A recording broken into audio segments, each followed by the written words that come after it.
A very good morning to all of you. My name is professor Ankit और आज हम discuss करेंगे Conestoga college के एक कोर्स की।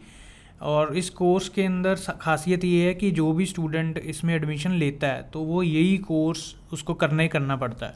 सो यू कैन से ये लेवल 1 का कोर्स है जो कि सभी प्रोग्राम्स के अंदर इंक्लूडेड होता है, चाहे वो बिज़नेस हो, चाहे ऑफिस एडमिनिस्ट्रेशन हो, चाहे डिमांड सप्लाई हो, चाहे वेब डेवलपमेंट हो, तो ये कोर्स आपके पास आएगा ही आएगा।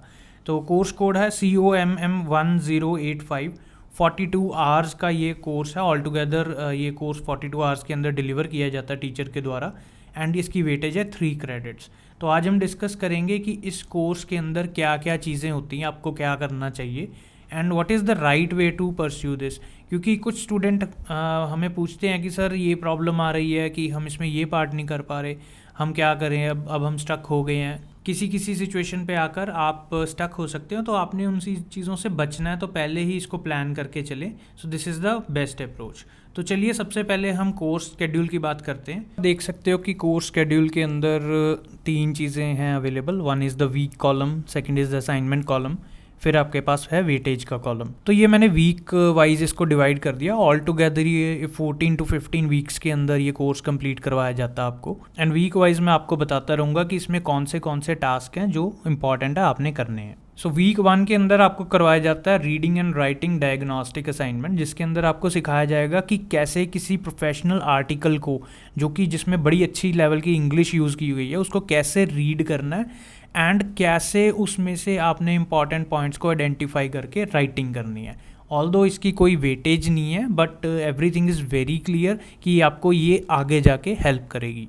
वीक 2 के अंदर आपके पास आएगा एक एग्जाम्पल, जैसे कि आपको कोई आर्टिकल दे दिया। फॉर एग्जाम्पल यहाँ पे आप देख सकते हो, यहाँ एक आर्टिकल मेंशन किया हुआ है, my meatballs myself by Tessa Vikander. तो ये एक आर्टिकल है, आपको दिया जाएगा। ये आपने प्रैक्टिस क्विज की फॉर्म के अंदर रीडिंग कॉम्प्रिहेंशन में कंप्लीट करना है। आपको एक पैराग्राफ दिया है, इस पैराग्राफ को आपने पढ़ना है एंड डेफिनेटली ये उनका लिंक भी प्रोवाइड करेंगे आपको। पैराग्राफ पढ़ने के बाद आपने एक क्विज़ अटैम्प्ट करनी है, जिसमें अप्रॉक्सीमेटली 10 to 11 क्वेश्चंस होते हैं। तो क्विज़ आपकी अनग्रेडेड होगी। पहले ये 2 पार्ट अनग्रेडेड आते हैं, या कहीं कहीं कुछ और पार्ट्स भी अनग्रेडेड आते हैं, ताकि आपको सिखाया जाए कि कैसे क्या काम करना है। फिर उसके बाद आपको एक एग्जैक्टली वेटेड टास्क दिया जाएगा, जैसे यहाँ पे है। अब वीक 2 में आप देख सकते हो the power of indigenous language learning. तो इस एग्जाम्पल को मैं एंड में थोड़ा एक्सप्लेन करूंगा डिटेल में कैसे होता है। तो यहाँ पे आपके पास क्या है कि आपको एक आर्टिकल दे दिया, इसकी वेटेज है 5%। तो इसका नाम है पोर्टफोलियो टास्क 1। इस कोर्स के अंदर आपको ऐसे 4 पोर्टफोलियो टास्क मिलेंगे जो बेसिक्स आपको सिखाते हैं रीडिंग एंड राइटिंग के। और उसके बाद आपने आगे जो काम करना है वो आपका एक रिसर्च प्रपोजल क्रिएट करना होता है, जिसमें आपकी फाइनल इवैल्यूएशन होती है। अब वीक 3 के अंदर आप देख सकते हो, आपको पहले एक प्रैक्टिस क्विज दे दी, तो जिसमें आपने रीड करना है एक आर्टिकल एंड उसके बेसिस पे कुछ आंसर्स करने हैं। वो क्विज की फॉर्म में है, तो उसमें अगेन मल्टीपल चॉइस क्वेश्चंस होंगे एंड आपने उन क्वेश्चंस को वहाँ पे आंसर कर देना है। जैसे ही आप क्विज सबमिट करोगे तो उसके मार्क्स आ जाएंगे। ऑल्दो ये अनग्रेडेड है, इसके मार्क्स फाइनल वेटेज में कैलकुलेट नहीं होंगे, पर आपके पास कुछ मार्क्स आ जाएंगे ताकि आपको पता लग जाए कि आपका काम कितना सही है और कितना गलत है। वीक 3 के अंदर जो सेकंड पार्ट है उसमें एक आर्टिकल दिया जाएगा, जैसे यहाँ पे इन्होंने इस बार आर्टिकल दिया था video games are social spaces for today's generation. तो ये 5% की वेटेज के साथ है और इसका नाम है पोर्टफोलियो टास्क 2। इसके अंदर आपको सिखाया जाएगा कि कैसे सेंटेंस राइटिंग करनी है, और सेंटेंस राइटिंग के कुछ इंपॉर्टेंट पार्ट्स होते हैं, जैसे आपने फ्रेजेस कैसे यूज़ करने हैं, क्या उनकी वेटेज होनी चाहिए, वेदर वो प्लॉजिबल हैं या नहीं। तो ये सारी चीज़ें प्ले में आएंगी। फर्दर मूव करते हैं, हम वीक 4, 5 और 6 की बात करेंगे। तो वीक 4 के अंदर आपको अगेन एक प्रैक्टिस क्विज दी जाएगी जो कि अनग्रेडेड होगी एंड वीक 4 के अंदर आपको पोर्टफोलियो टास्क 3 बताया जाएगा, जिसमें आपने कोटेशंस इंटेग्रेट करने हैं। कोटेशंस इंटेग्रेशन का ये टास्क है, अगेन 5 मार्क्स इसकी वेटेज है। इसके बाद हम बात करेंगे वीक 5 की। वीक 5 के अंदर आपको अगेन एक क्विज मिलेगी, द फ्यूचर ऑफ वर्चुअल ये टॉपिक है। आप इंटरनेट के ऊपर भी ये सर्च कर सकते हैं, अगर आपको मिलते हैं तो ये सिमिलर टॉपिक्स ही आपको प्रोवाइड किए जाते हैं। हर बार टॉपिक्स चेंज भी हो जाते हैं, कई बार टॉपिक्स सिमिलर भी रह जाते हैं। तो अगर आप अभी अपने होम टाउन में हो, इंडिया में हो और कॉनेस्टोगा कॉलेज में एडमिशन लेने की सोच रहे हो, तो डेफिनेटली इन चीज़ों के ऊपर वर्क करना शुरू कर दो। फिर आपका सबसे पहला बड़ा जो टास्क आता है, जैसे ये यहाँ पे है, ये 10% वेटेज के साथ है वीक 5 के अंदर एंड इसमें आपने क्या करना है, पैराग्राफ राइटिंग असाइनमेंट के नाम से है। इसमें आपने एक पैराग्राफ राइट करना है एंड राइटिंग करने के लिए आपके पास बहुत सारे फैक्टर्स हैं जिनके ऊपर आपको अपना आर्टिकल बिल्कुल अच्छे तरीके से करना है। फर्दर हम मूव करते हैं वीक 6 के अंदर। यहाँ पे आपको एक सेल्फ रिफ्लेक्शन देना होगा। सेल्फ रिफ्लेक्शन में आपने ये बताना है टीचर को कि आपने क्या सीखा अभी तक, क्या आपको लगता है कि यूजेबल है, एंड साथ में ही आपकी एक कम्युलेटिव मिड सेमेस्टर असेसमेंट होती है जहाँ पे आपने कुछ आर्टिकल्स के बारे में या जो अब तक रीड किया है इस कोर्स के अंदर उनके ऊपर किसी भी एक टॉपिक को लेके टीचर आपसे कुछ क्वेश्चंस पूछ सकते हैं। आपने उसको असाइनमेंट की फॉर्म में बना के सबमिट करना है। तो ये जो बड़े टास्क हैं इनका आपने खास ध्यान रखना है। ये चाहे 5% के टास्क हैं, चाहे 10% है, चाहे 15 है, ये सभी कैलकुलेट हो जाएंगे कि ये जो वेटेज है ये फाइनल स्कोर के अंदर आपकी ऐड हो जाएगी। अगर 100% का आपका फाइनल सब्जेक्ट है तो 55% अगर आपको पास होने के लिए चाहिए तो ये पहले दिन से ही स्टार्ट हो जाता है। इंडिया की तरह नहीं है कि आपको बिल्कुल एंड में जाके अपने फाइनल एग्जाम देने उसमें पास होना है। ये पहले दिन से ही स्टार्ट हो जाएगा, चाहे छोटी सी क्विज है या कोई छोटी सी असाइनमेंट है, चाहे 5% की है, 10 की है, 15 की है, 20 की है, उनके जो जो मार्क्स आते जाएंगे वो फाइनल वेटेज के अंदर ही ऐड होते रहेंगे। नेक्स्ट इसके बाद हम बात करेंगे वीक नंबर 7, 8, 9 एंड 10 की। तो इसमें वीक 7 के अंदर क्या आपको अगेन प्रैक्टिस क्विज आ जाएगी, साथ ही आपको पोर्टफोलियो टास्क 4 जो कि आपका लास्ट टास्क है, लाइब्रेरी रिसर्च स्किल्स। आपको कॉनेस्ट होगा कि लाइब्रेरी कैसे यूज़ करनी है, कैसे उसमें एडवांस्ड सर्च करनी है, कैसे उसमें सिंपल सर्च करनी है, आर्टिकल्स कौन से सोर्सेज से लेने हैं, पीयर रिव्यूड होने चाहिए, कहाँ से आए, जर्नल से हों, न्यूज़पेपर से हों, ये सारी चीज़ों को ध्यान में रख के इसके बारे में आपको सिखाया जाएगा इस असाइनमेंट के अंदर। ये 10% की है।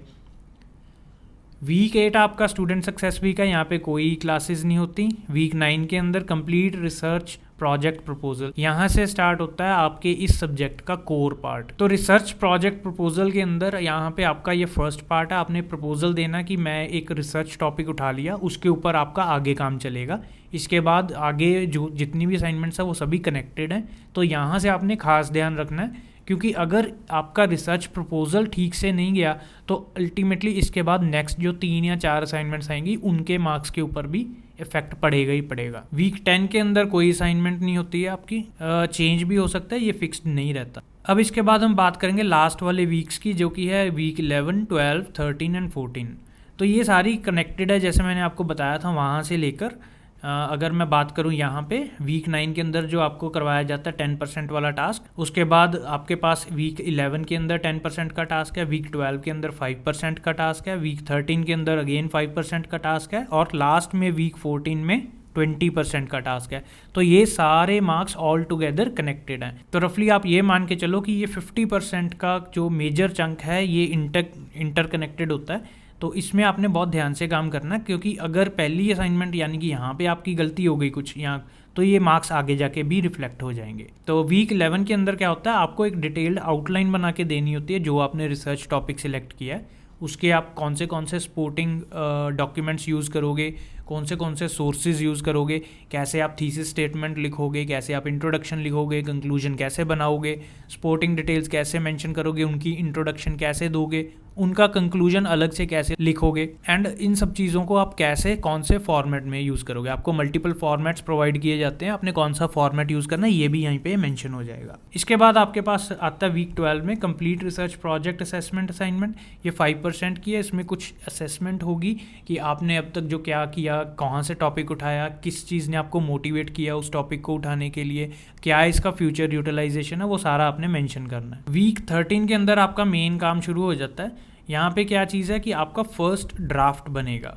तो ये आपका जो फर्स्ट ड्राफ्ट होता है ये एक तरह का रफ ड्राफ्ट होता है, एंड इस ड्राफ्ट के अंदर आपने सारी चीज़ें इंप्लीमेंट करनी है जो पहले आपने सीखी हैं इस कोर्स के अंदर। जब आपका रिसर्च ड्राफ्ट कंप्लीटली होके सबमिट हो जाता है तो आपके टीचर्स उसमें इवैल्यूएशन करेंगे, कुछ फीडबैक देंगे, उस फीडबैक को भी यूटिलाइज करना है, एंड आपने अपना फाइनल रिसर्च ड्राफ्ट असाइनमेंट भी लिखना है। अगर आपको ये फाइनल ड्राफ्ट असाइनमेंट या इनमें से किसी भी असाइनमेंट में आपको कोई प्रॉब्लम आती है तो आप हमसे हेल्प ले सकते हो, एंड मेक श्योर कि जब आपकी अच्छी पकड़ होती है इसी सब्जेक्ट के ऊपर ही आपको ध्यान देना है, क्योंकि इसकी जो लास्ट वाली 4 या 5 असाइनमेंट्स हैं वही मेन है। एक चीज़ का आपने और ध्यान रखना है कि अगर आपने अपने लास्ट वाले पार्ट्स में, स्पेशली अगर मैं बात करूं कि फर्स्ट ड्राफ्ट और फाइनल ड्राफ्ट में अच्छा परफॉर्म नहीं किया तो आपके टीचर्स आपको फेल भी कर सकते हैं। एंड मेजॉरिटी हमारे पास कुछ स्टूडेंट जो पहुंचते हैं वो यही होता है कि सर हमने ना इस सब्जेक्ट को लाइटली ले लिया, हमने इसको सोचा कि बड़े आसान से हो जाएगा, पर एंड में आकर जब पता लगा कि यहाँ पे तो सिचुएशन ये हुई पड़ी है कि एंड वाली ये 5 और 20 ऑल टुगेदर 25% वेटेज है, तो इन्हीं मार्क्स ने डिसाइड करना है कि आपने इस सब्जेक्ट में फेल होना है या पास होना है। तो यहाँ पे आके अब हम स्टक हो गए, हमने पहले क्लासेस ढंग से नहीं लगाई, हमने ये नहीं समझा कि कैसे रीडिंग राइटिंग के क्या बेसिक्स हैं, हमने उसके सिंपल इंग्लिश की तरह मान लिया और हम यहाँ पे आके फंस गए।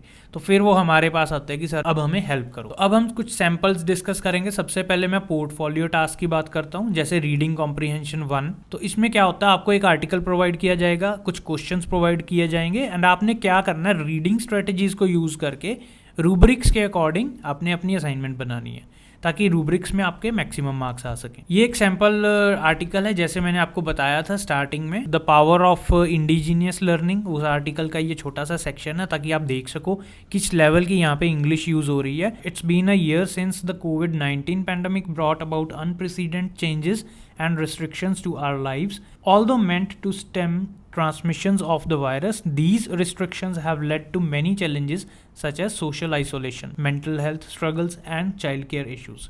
तो ये एक सिंपल सा एक आर्टिकल है, आपको समझ आ जाएगा कि इस लेवल की इंग्लिश आपको आनी चाहिए, और अगर नहीं आती तो डेफिनेटली आपको प्रैक्टिस की ज़रूरत है, अभी से ही कर लो, बेटर रहोगे।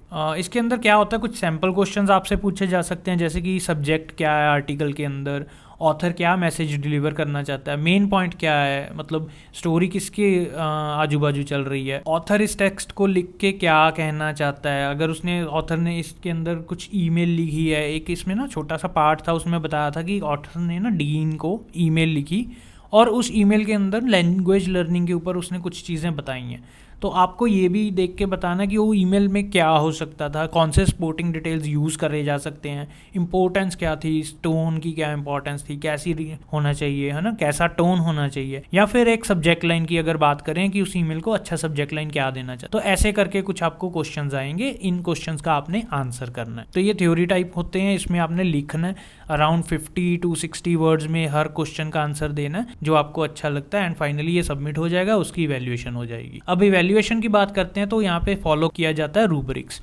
रूब्रिक्स का क्या सिनेरियो कि आपको कुछ चीज़ें चेक करने पड़ते हैं, कुछ फैक्टर्स, जैसे प्लॉजिबल टॉपिक है, येस और नो, आपका थीसिस सही से बना हुआ है, पर्पस जो आपने बताया वो लॉजिकल है, क्रेडिबल है, एक्सेप्टेबल है, या फिर इसकी इफेक्टिवनेस देखी जाएगी जो आपने लिखा है। तो आपकी इंग्लिश, आपकी रिसर्च और ये सारी चीज़ें दोनों इंटेग्रेटेड होनी चाहिए। तो आपकी इंग्लिश और आपकी रिसर्च इंटेग्रेटेड होनी चाहिए ताकि आप इसमें बेस्ट वैल्यूज़ ऐड कर सको। फर्दर अब मैं बात करूँगा जहाँ से मेन चीज़ स्टार्ट होती है, जैसे मैंने बताया था कि रिसर्च प्रोजेक्ट प्रपोजल। तो इसमें क्या होता है, एक डॉक्यूमेंट बनाना, आपने उसमें एक आइडिया यूज़ करना है जो कि आपका रिसर्च क्वेश्चन हो जाएगा।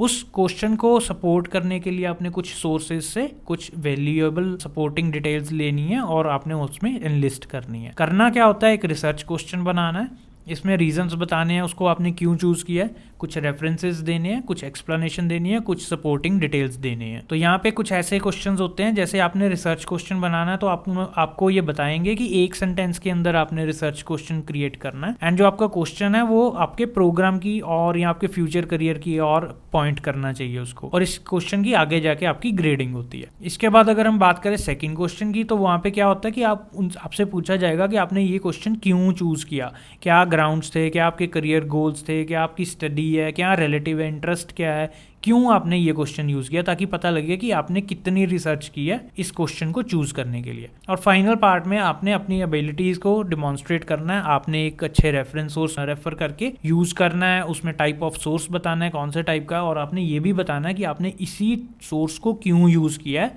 अपने रिसर्च क्वेश्चन को सपोर्ट करने के लिए।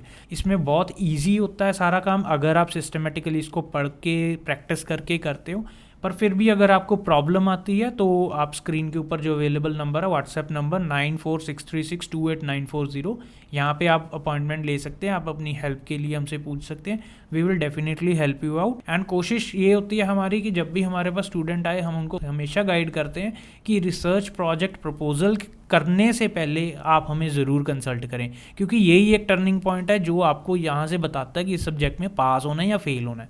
कुछ स्टूडेंट्स यही सोचते हैं कि कर लेंगे, अगर उनकी अच्छी स्टडी होती है, इस सब्जेक्ट में तो वो कर भी लेते हैं। पर कुछ स्टूडेंट अगर उनको पता ही नहीं लगता कि अगर हम कॉन्फिडेंट हैं येस और नो, तो उनके लिए एक हिंट पॉइंट है कि रिसर्च प्रोजेक्ट प्रपोजल से पहले अगर आपको सब्जेक्ट समझ आ रहा है इट्स वेल एंड गुड, अगर नहीं समझ आ रहा तो ये पॉइंट है जहाँ पे आपको हमसे हेल्प लेने की ज़रूरत पड़ सकती है। So that's all for today, thank you and have a nice day.